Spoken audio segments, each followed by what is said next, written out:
Global outage के बाद crowd strike के सीईओ ने मांगी माफी, कहा यह साइबर अटैक नहीं था। कंपनी के सीईओ ने शुक्रवार को कहा कि साइबर सुरक्षा फर्म क्राउड स्ट्राइक ने एक बग को फिक्स कर दिया है, जिसके कारण दुनिया भर में ये दिक्कतें हुई हैं। माइक्रोसॉफ्ट ने भी अलग से कहा है कि सभी तरह की खामियों को दूर कर लिया गया है और 365 ऐप्स के साथ भी कुछ दिक्कतें आ रही थीं, उन्हें भी फिक्स कर दिया गया है।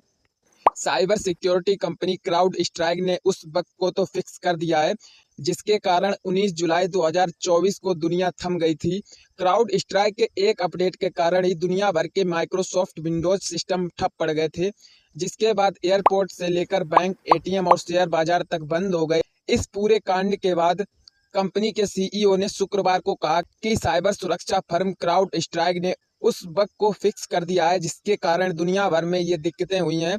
माइक्रोसॉफ्ट ने अलग से कहा है कि सभी तरह की खामियों को दूर कर लिया गया है और 365 ऐप्स को भी कुछ दिक्कतें आ रही थीं, उन्हें भी फिक्स कर दिया गया है। क्राउड स्ट्राइक के सीईओ जॉर्ज कर्टेज ने इससे पहले सोशल मीडिया प्लेटफॉर्म एक्स पर कहा था कि बग की पहचान कर ली गई है और फिक्स करने पर तेजी से काम हो रहा है।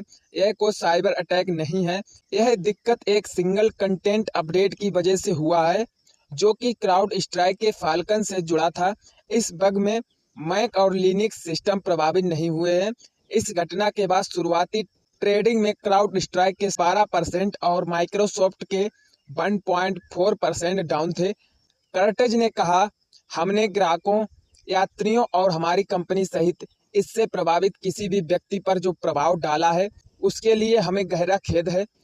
कई ग्राहक सिस्टम को रिबूट कर रहे हैं और उनका सिस्टम ठीक हो रहा है, लेकिन कुछ सिस्टम के लिए इसमें कुछ समय लग सकता है। सेंसर बता दें कि यह बग क्राउड स्ट्राइक के फाल्कन सेंसर सॉफ्टवेयर के कारण हुआ था, जिसके बाद माइक्रोसॉफ्ट विंडोज क्रैश हो रहे थे और एक नीली स्क्रीन दिख रही थी जिसे आमतौर पर ब्लू स्क्रीन के रूप में जाना जाता था।